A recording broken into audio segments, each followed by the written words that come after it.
दोस्तों आप सभी का स्वागत है मेरे YouTube चैनल दिल की बात दिल तक में।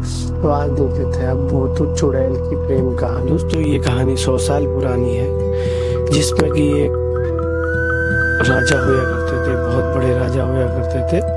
उनका नाम था जनक सिंह। जनक सिंह नाम के राजा हुआ करते थे, जो बिजनौर के रहने वाले थे, जनक सिंह। तो 100 साल पुरानी ये बात है। उनकी एक बेटी हुआ करती थी, जो एक गरीब घर के लड़के से प्यार करती थी। उन्हें एक बार देखा, उस लड़की को देखा, वो उनके महल में सामान बेचने के लिए आया करता था। तो उन्होंने उसे देखा तो उन्हें वो काफी पसंद आ गया, दिल मिल गए दोनों के। वो एक दूसरे से प्यार करने लगे। यही बात राजा को नागवार गुजरी, तो राजा ने उसको बंदी गृह में डाल दिया। तो बंदी गृह में डाल दिया तो राजकुमारी को वो खत लिखता है, हर दिन खत भेजता रहता है, खत भेजते रहता है। तो राजा एक दिन अचानक से वो खत राजा के पास पहुंच जाता है। तो जब राजा के पास पहुंचता है तो राजा जिस लड़के को उनने जेल में डाला हुआ था, तो उसके खत जब वो पढ़ता है तो उनकी शादी करने के लिए तैयार हो जाता है। जब वो शादी हो जाता है तो उसके बावजूद में जो वहाँ की महारानी होती है, राजा जी की जो महारानी होया करती है, तो वो जो है उस बात से नाखुश रहती है। तो वो क्या करती है, जैसे कि उसे जेल से छुड़ाया के लाया जाता है लड़के को, शादियां वादियों की तैयारियां होने लगती है, तो उसे नागवार गुजरती है। तो जिस लड़के को महारानी पसंद करती थी, जिस लड़के को महारानी पसंद किया करती थी, तो वो लड़के को वो उससे शादी राजकुमारी की करवाना चाहती थी। तो उसे करवा नहीं पाई। तो इसी द्वेष में आके उनने उस लड़के को, जो राजकुमार थे दूसरे राज्य के, तो उनसे उनका युद्ध करवा देती है। तो युद्ध में उसे तो चाहता था, तो उसे घायल कर दिया जाता है। तो शादी थोड़ा पोस्टपोन होकर आगे चली जाती। उसके बाद जो राजकुमार होती है वो बहुत रोने लगती है, बिलखने लगती है। तो उसके बावजूद जो रानी होती है, उसको जो लड़का होता है उसे मारने की कोशिश करती है कि मेरे रास्ते से हटे और मैं अपनी लड़की की शादी राजकुमार से करवा दूं। तो इसी बीच में ये बात राजा को पता लगती है। तो फिर राजा उसका हाल चाल पूछता है, जो लड़का घायल होता है, तो उसे सारी कहानी बता देता है। तो उतने में क्या होता है, फिर एक महीने बाद जब वो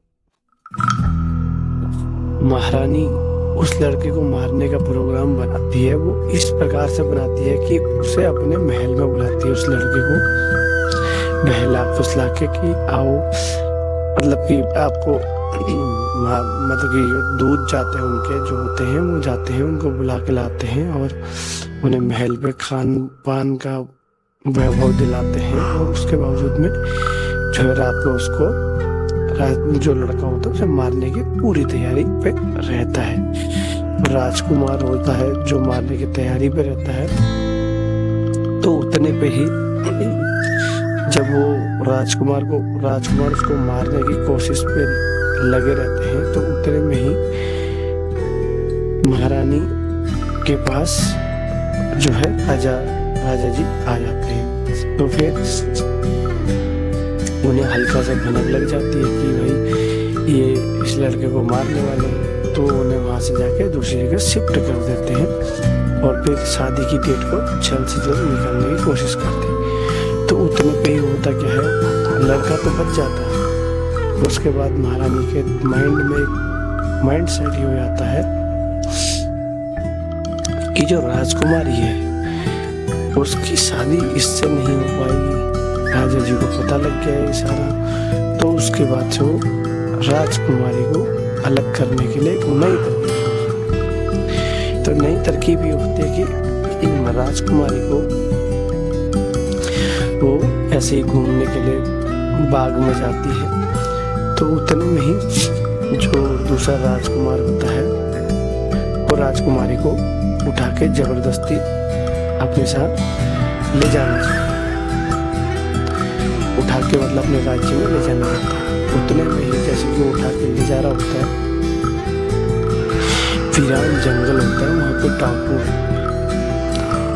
तो डाकू रानी के जो राजकुमारी होती है वो उस राजकुमारी को छीन लेती है और उसके बावजूद उस राजकुमार का वहीं पे कत्ल हो जाता है। और साथ ही साथ में उसको जब राजकुमारी को जब आग को ले जाया जाता है तो राजकुमारी जैसे कि वो अपने वहाँ पे अड्डे पे पहुँचते हैं, जैसे कि उनका सरदार होता है उसके सामने पेश किया जाता है राजकुमारी को, तो वो उससे शादी करने की इच्छा जताता है।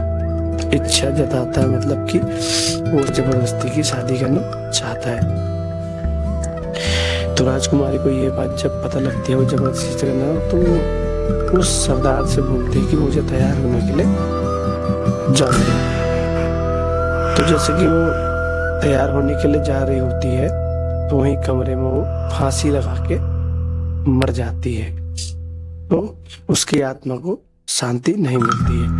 उसी बीच में फिर जो लड़का होता है, लड़के को जब ये बात का पता लगता है कि राजकुमार भी मर चुका है और राजकुमारी भी मर चुकी है, तो वो लड़का वियोग में और ज़्यादा बीमार पड़ गया। उसके बाद जो है फिर इसी बात को राजा जी को बड़ा दुख होता है कि ये हमारी लड़की से खुद प्यार होता था और ये बस तकलीफ में है, तो और ज़्यादा तकलीफ में हो गया है। तो इसीलिए उनने ये निर्णय लिया कि वो अब तभी महाराज उसके बाद अपनी जो छोटी पुत्री होती है उसको उस लड़के की देख रख देते हैं। तो उसके बाद हम दोनों को आपस में प्रेम होने लगता है। तो फिर धीरे धीरे करके दोनों आपस में प्रेम करने लगते हैं। तो फिर इन दोनों की शादी कर दी जाती है, खुशहाल जीवन जीने लगते हैं। और उसके बाद जो उनके आगे की लाइफ होती है, फिर वो जो पुरानी राजकुमारी थी वो भूत बन के उसी गाँव में रहने के लिए आ जाते हैं। वो राजकुमार भी होकर भूत बन के आने लगते हैं, लोगों को डराने लगते हैं।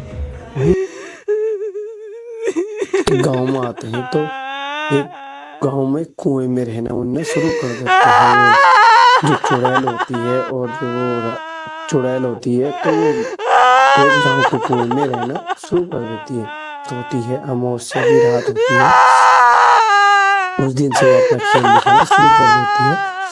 गांव के किसी गरीब किसान के लड़के को लेके ऐसे बुला लेती है, उसे पास जाती है और उसे बुलाती है, उसे प्यार के झांसे में पहला फुसला के उसे कुएं में ले जाके धक्के लेके मार देती है। उसके बाद ऐसे करते करते चलते चलते वहाँ पे कई लोगों को मार देती है। उसके बाद तो एक मीटिंग बिठाते हैं सरपंच और गांव के सारे लोग मिलकर एक मीटिंग बिठाते हैं, जिसके बाद वो उस चुड़ैल को मतलब कि पकड़ना चाहते हैं कि इसे कैसे मतलब कैद किया जाए। तो दोस्तों फिर एक तांत्रिक को बुलाया जाता है जिससे कि एक तांत्रिक को बुलाया जाता है और वो वहाँ पे हवन हवन करता है। तो उस तांत्रिक के बस में भी वो साया नहीं आ पाती है, वो जो चुड़ैल होती है वो तांत्रिक के हाथों में भी नहीं आ पाती। तो उसने वहाँ का एक वो कर दी कि उन्होंने कहा मुझे हर कोई ये बलि देगा। तो उसके बाद जो गांव में एक मतलब कि लास्ट परिवार होता है, एक माँ का एक ही बेटा होता है और उसका बाप नहीं होता है। तो जब सबसे बलि खाने के बाद जब वो उस पर नंबर आता है तो उसके बाद वो चुड़ैल के पास जाती है, बोलती है मेरा एक ही बेटा है तो आप कृपा करके इसको ना खा के मुझे खा तो कहती है वो बुढ़िया, जब बुढ़िया बताती है जाकर चुड़ैल के पास आती है तो बोलती है अब मेरे लड़के को ना मार के मुझे मार लीजिए, कोई दिक्कत नहीं है। तो चुड़ैल तो उतने में मान जाती है। तो वहाँ पे वो लड़का भी आ जाता है बोलते नहीं नहीं मेरी माँ को नहीं, मुझे ही ले लो, मेरी माँ को रहने दो, जीने दो। तो उसकी माँ का जवाब होता है कि अभी मेरे बेटे ने दुनिया भी नहीं देखी है, तो इसे मतलब दुनिया पूरी देखी भी नहीं है, इसकी शादी भी नहीं हुई, तो इसको रहने दो, आप मुझे मान लो। तो चुड़ैल वहाँ पे कंफ्यूजन में आ जाती है। तो चुड़ैल एक शर्त रखती है, बोलती है जो मुझसे कुंवारा लड़का शादी करेगा उसके बाद से बलि देना बंद कर दूंगा। वो लड़का काफी हद तक मंजूर हो जाता है। तो उसके बाद वो एक तांत्रिक के पास जाती है। तो तांत्रिक को बहुत अच्छा मौका मिल जाता है वहाँ पे कि इन दोनों की शादी के लिए। तो शादी के लिए जब मौका मिल जाता है तांत्रिक को, तांत्रिक तो वहीं पे मौका देखता है कि जो चुड़ैल को पकड़ कर सकते हैं। तो वो कहता है उसे, तो वो शादी की तैयारियां सब होने लगती है। तो चुड़ैल को पकड़ने की पूरी तैयारी करके जो तांत्रिक होता है वो आ जाता है वहां पे। जब चुड़ैल और उसकी शादी के जो चल रहा था कार्यक्रम, उतने पे ही वो जब तांत्रिक आता है तो तांत्रिक कहता है मैं करवाऊंगा आपकी शादी।